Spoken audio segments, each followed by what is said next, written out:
Hey y'all, good morning. It's Josh, LA Appliance Guy down here in Lower Alabama. Just got back from the beach and we got a ton of refrigerators and stuff to fix. Those take a minute. Let's go ahead and knock out a dryer real quick. This is a Maytag, BRAVOS, IntelliDry, MCT Maytag commercial technology. They brought us some fine parts that they were gonna put on there. Tops popped. Okay, so first off, if the filter's in the door like this, you do not go from the back. Screws all out of the back. Screws all out of the back. And the top's popped. If the filter's in the top, you go from the back. If the filter's in the front like this, you've got a access panel. You got to get the control board up, slide the top off. See, there's little tallywhackers that hold it. Okay, we'll get into it. But look at this lovely parts. Look at the bearing on this thing. That's not a bearing. Is that a bearing? I don't know if that's a bearing or not, but look at the play in this bad boy. You know it's good when they give you a spare. Oh man, this is gonna be good. But hey, if they want those on there, we'll slap them on there. Look at this. Oh man, this is gonna be fun. All right, hold tight. Goodness, we got a French door Frigidaire. We got a, French door Frigidaire, French door Whirlpool, Medea or whatever that is, a GE, and I got two more inside. Woo, it's gonna be like refrigerator time here pretty soon. This one, the tracks are messed up. This one, whoa, it's got a mind of its own apparently, where it works sometimes it won't. But let's get that dryer figured out real quick, and I got to get these inside and plugged in. All right, let's see what it does, because this might be interesting since the back screws are all taken out and the back bulkhead has dropped. Ooh. Hello?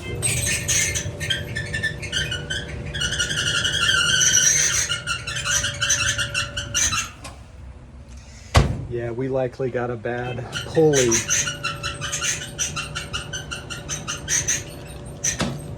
This guy. Let's get in there and figure it out. I smell the heat though. It's hot, like a firecracker. Dude, I ain't never seen no junk like this. I mean, some aftermarket stuff is good,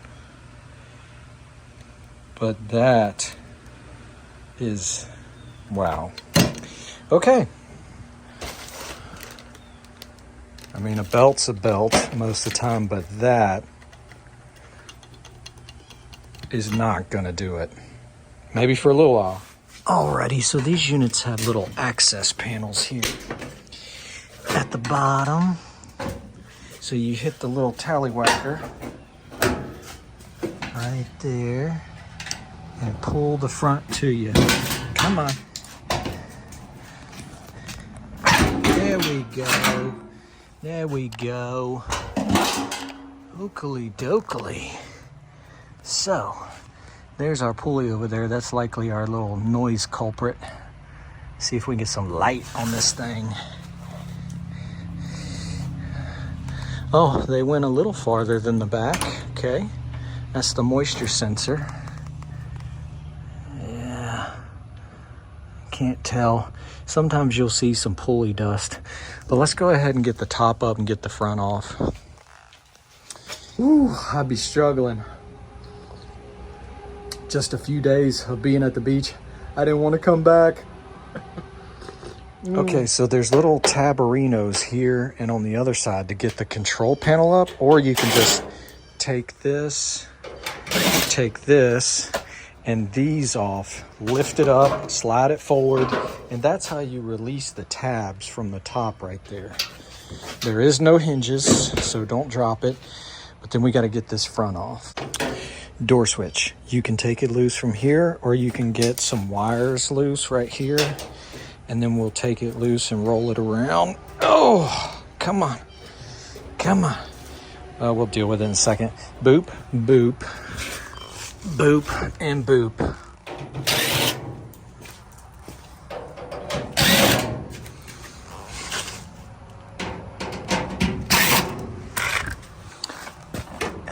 Take that one loose there. And that one. So like, if you just wanted to get to the thermistor and fuse behind here, you could take this off with just those 4 screws. But we want to get the whole drum out. So I guess they want to change this whole shebang with the cheap junk.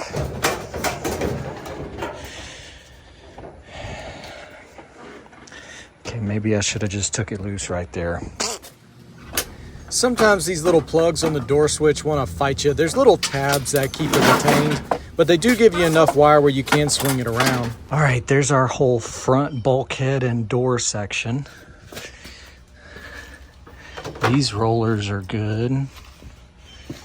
Man, if I were them, I would send that cheap Amazon crap back and just put on a decent pulley, but we'll see what they say. Grab a hold of your drum, pull your drum out. Very nice. So see, this is why, that's why you don't take the screws out of the back of these, because the whole bulkhead back here drops. Okay, so roller's good, roller's good. Yeah, our pulley is locking up here. Motor sounds good. This is where our noise is coming from. You can see how the belt started to cut into the plastic, but really not dirty at all. They've been doing good keeping the filter clean, but we'll get R2-D2 and clean all this stuff up. Look at this one. This is an aftermarket, but look at the play, and this is a bushing style. There's like barely any movement in, you know, side to side movement. Good. This is another one. This is a bearing type. Barely any movement. Hold on, look at this.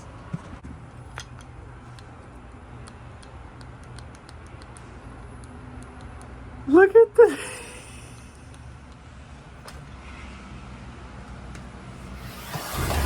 That pulley definitely has a lot of slop in it. But we're gonna go ahead and use R2-D2 and suck the rest of this lint all out. It's really not that bad. I see some of these units completely caked with 3-4 inches of lint sometimes. It just depends on the customer's vent and how it was taken care of. Alrighty, so we're just gonna change the pulley. I convinced them that the OEM rollers here are better than the aftermarket, and I stand by that. I mean, I would not put those on there unless they were bad. There's our spring. This one's just getting tight. Alrighty, this should be just a simple fix here. It's just 1/3/8 screw that holds this pulley on. Then you get the spring into the little hole, and we're back in drying business, hopefully much quieter. These units have been built the same for many years. They just started making them prettier with more useless features. I'm not even sure this is gonna be, it's probably gonna have a little rattle to it. We will see.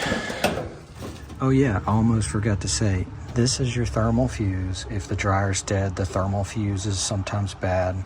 Thermistor, element, thermostat, high limit.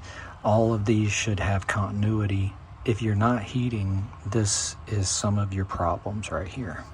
I mean, there's no need to even put this 4-rib belt on there. This 5-rib is perfect. So, yeah.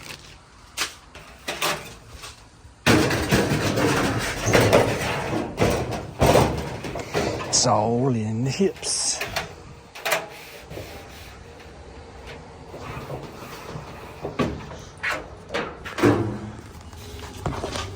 Alrighty, see if I can get over there.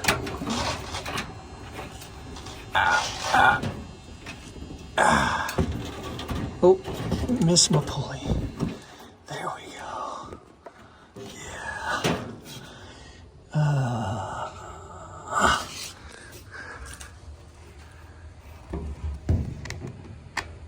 Looking good, looking good.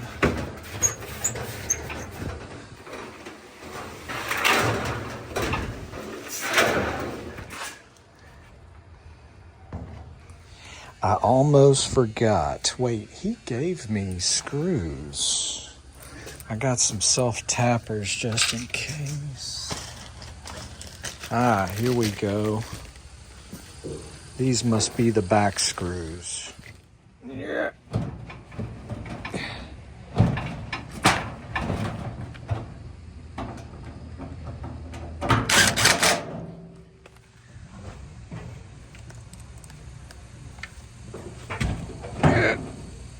There we go. Ah.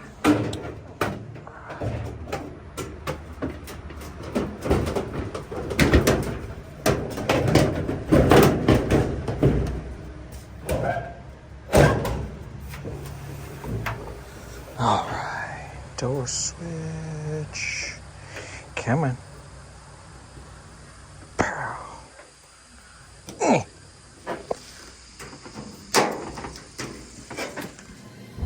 Like I said earlier, they've been using this design like this since the early 90s, I believe. I don't know when this machine was made, but it's not very old.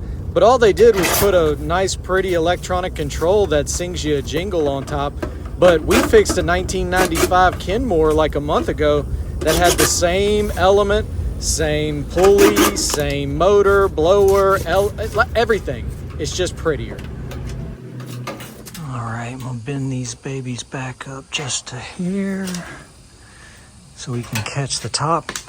Don't let me forget to put the moisture sensor on. All right.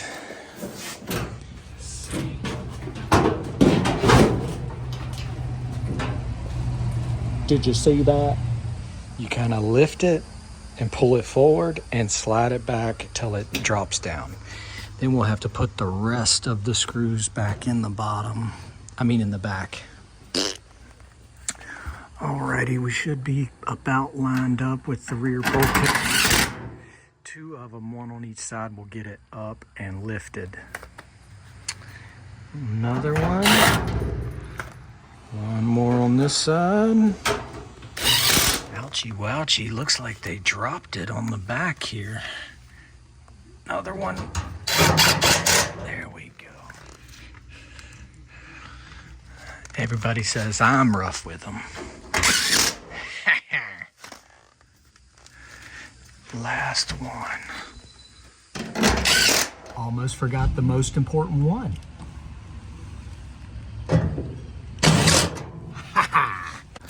Now, usually I would just take this off from the plug there, but somebody had already taken it off up here. So, see if we can get it. Come on. Come on. Got her. All right. Catch your tallywhackers. 1, 2.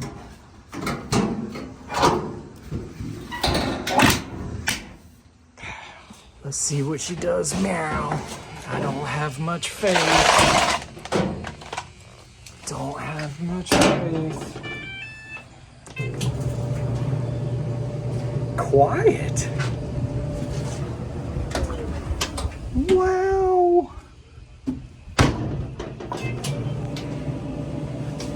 So, that's how you put a Maytag BRAVOS IntelliDry MCT Maytag commercial technology dryer back together and change the pulley because it's squealing. At least they got a spare. Wow. Okay, so you know we made it to the end of the video on that pulley. And there's a reason they send two. Look at this thing. I'm gonna say it again. I say it about the cheap elements. No cheapo. That's our keyword today. I mean, that kit is 25 bucks. You could get a proper pulley for less than that, and fix it with a proper one. You could get the original factory Whirlpool one if you look around for a decent price. This whole kit here, the 439-2067, for a pretty decent price, but you have to look around. From Whirlpool, it's $80. It's a pretty big difference, but don't cheap out. No friggin' cheapo, because I don't know how long that thing's gonna last. That, I've never seen a bearing that small, that thin. I would go with the bushing style over that. You saw the play in it. Man, we'll see. Could surprise us. Could go for years. Thank you guys for watching. Don't forget to hit the like and subscribe. See ya in the Appliance Wonderland tomorrow. Later. Maytag BRAVOS. Whoa! What a day back from vacay. Well, it wasn't really a vacation. It was like a weekend, long weekend getaway. But yeah, you gotta watch out for the cheap, I'll just say, Amazon parts like that. I told him, like, look, it's got a 5-rib belt on it. Do you want me to put the 4 on? No. It's got OEM rollers and they're good. Do you want me to put the aftermarkets on? No. You know, this pulley, I said, it's got a lot of play, you know, but it should last you a while. In my opinion, I would have probably just sent that back and got a proper pulley, you know, for the same price or even a little less as that kit, and had a better part. No cheapo. Sometimes people get lucky with the cheap stuff. Me, I put that thing on there and in a month it's trashed. So we only go with some decent aftermarkets or the OEM. OEM is always the way to go. I looked at that kit from Whirlpool, was $80. But if you look around, you can find the OEM kit for about $40 or $45. Not terrible. But yeah, I'm just not a fan of changing it if it's good too. Like, OEM factory is going to be superior than anything you buy off the shelf. I just don't think things are made to the same quality as they used to, even just a few years ago. That's just the way it is. But yeah, thank you guys again for watching. Just a quick truck rant. The cheap elements are the worst though. Like pulleys, yeah, that's okay. Belts, yeah, cheapo. But the elements, they literally just overheat and break very fast. They sell those 3387747 elements in 10 packs for $10 a piece. You know something's wrong with that. Oh man, what a long day. Back from the beach. Struggling. Thanks again. See you later. I'll shut up. Bye. Thank you guys for watching. Just a quick pulley change on this Maytag. And I jibber jabbered too much. Y'all have a good one.